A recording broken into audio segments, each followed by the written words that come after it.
At 68 years old, Chip Beck finally speaks out about one of golf's most heated accusations, that infamous Ryder Cup moment where Seve Ballesteros called him a cheater. But there's so much more to this story than one controversial day.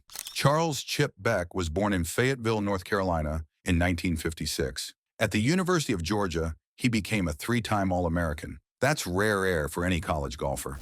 Before turning pro, Beck showed he belonged on big stages. He played in the U.S. Open twice as an amateur in 1961 and 1962. He also reached the quarterfinals of the U.S. Amateur Championship 3 times. This wasn't luck. This was talent meeting preparation. Beck turned professional in 1978. The PGA Tour was about to meet a player who would leave his mark in ways nobody expected. His first breakthrough came at the 1988 Los Angeles Open. Beck won by 4 strokes at Riviera Country Club, shooting 17 under par. But that was just the beginning of an amazing year. Later in 1988, Beck captured the USF&G Classic in dominant fashion. He finished at 26 under par, winning by 7 strokes over Lanny Wadkins. 7 strokes. That's not just winning. That's making a statement. Beck added 2 more PGA Tour victories. The 1990 Buick Open, where he beat a field that included Hale Irwin and Fuzzy Zoeller by 1 stroke. Then the 1992 Freeport McMoran Classic, where he edged out Greg Norman and Mike Stanley, also by 1 stroke. 4 PGA Tour wins might not sound like a lot, but Beck was consistently excellent. He finished second in 20 other PGA Tour events. 20 runner-up finishes shows incredible consistency at the highest level. The majors were where Beck really showed his class. He tied for second at 2 U.S. Opens in 1986 and 1989. His best major performance was a solo second-place finish at the 1993 Masters, losing to Bernhard Langer. In 1988, Beck won the Varden Trophy for lowest scoring average on the PGA Tour. His average was 69.46 strokes per round. That's exceptional. He also reached his career-high world ranking of 8th in February 1989, but one round changed everything. October 11, 1991, at the Las Vegas Invitational, 3rd round at Sunrise Golf Club. Beck was about to make history. He started the round 8 strokes behind leader John Daly. What happened next was magic. Beck birdied the par 4 10th hole to start. After a par on 11, he made 6 straight birdies, 6 in a row. After parring the 18th, Beck added 2 more birdies, then 3 pars and 4 holes. He needed 3 more birdies to reach 59. Somehow he found them. 13 birdies, 5 pars, no bogeys. A 3-foot putt on the final hole sealed it. Beck shot 59, only the 2nd player in PGA Tour history to break 60. Al Geiberger was the first in 1977. The PGA Tour gave Beck a $1 million bonus. Half went to him personally, the other half went to PGA charities and junior golf programs. Despite this incredible round, Beck finished tied for 3rd in the tournament. 2 shots behind the winners, Beck's 59 earned him the nickname Mr. 59. It's a name that stuck for life. Sometimes one perfect day defines an entire career. Beck wasn't just a great individual player. He made 3 Ryder Cup teams in 1989, 1991, and 1993. The U.S. team won in 1991 and 1993 and tied in 1989. Those were good times for American golf. The 1991 Ryder Cup at Kiowa Island became known as the War by the Shore. It was intense, it was controversial, and Beck was right in the middle of it. Beck partnered with Paul Azinger in the opening match. Their opponents were the legendary Spanish duo of Seve Ballesteros and Jose Maria Olazabal. These 4 players created one of the most controversial matches in Ryder Cup history.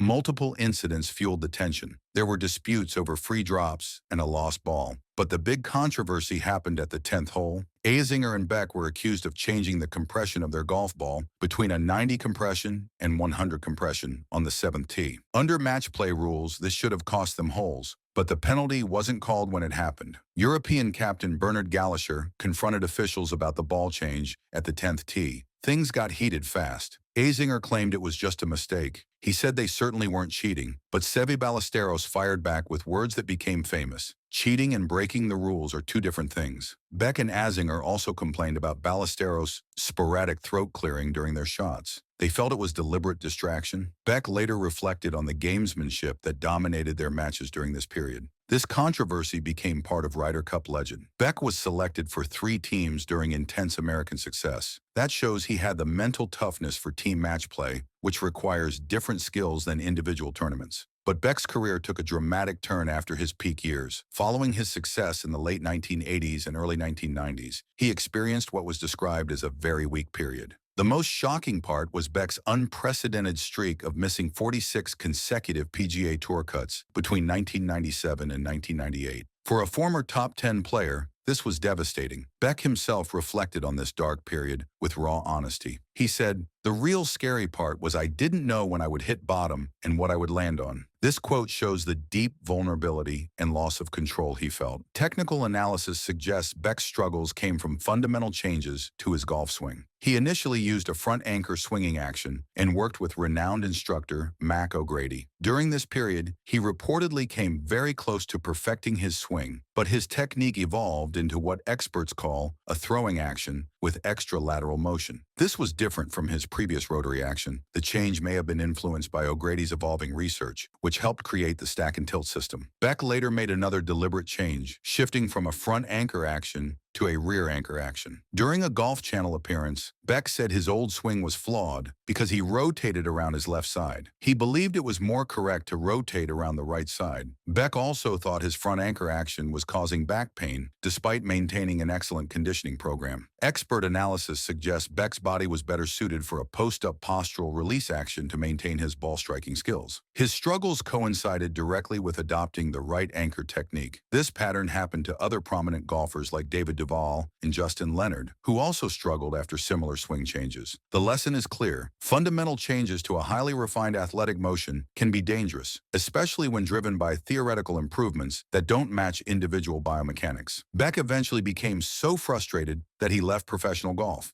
He described himself as perplexed enough to give up the game. A primary technical flaw was his inability to consistently drive the ball straight off the tee. Beck transitioned into the insurance industry. This wasn't just a career change. It was a coping mechanism for losing confidence and identity in his primary profession. But Beck's story doesn't end there. When he turned 50 in 2006, he joined the Champions Tour. He was named Champions Tour Comeback Player of the Year in 2011. In 2003, while playing the Nationwide Tour, Beck achieved another unique record by scoring the first hole-in-one on a par 4 in the Omaha Classic. Today, Beck remains actively involved in golf. He offers various golf experiences designed to enhance outings through sharing his 30-year career experiences from both tours. These include clinics, shotgun starts, awards receptions, and dinner speeches. Beck also provides virtual golf lessons through his platform called Chip Beck 59. His mission is to inspire confidence and teach golf using the latest technology. He offers over 100 instructional videos covering everything from lob shots to putting techniques. Beck lives in Chicago with his wife Karen. He serves as a director of the Western Golf Association and has been a generous donor to the WGA's Chick Evans Scholarship Fund. His continued engagement shows his enduring commitment to golf. Beck's legacy is complex but ultimately inspiring. Yes, he was involved in one of golf's most controversial moments. Yes, he experienced a devastating career decline.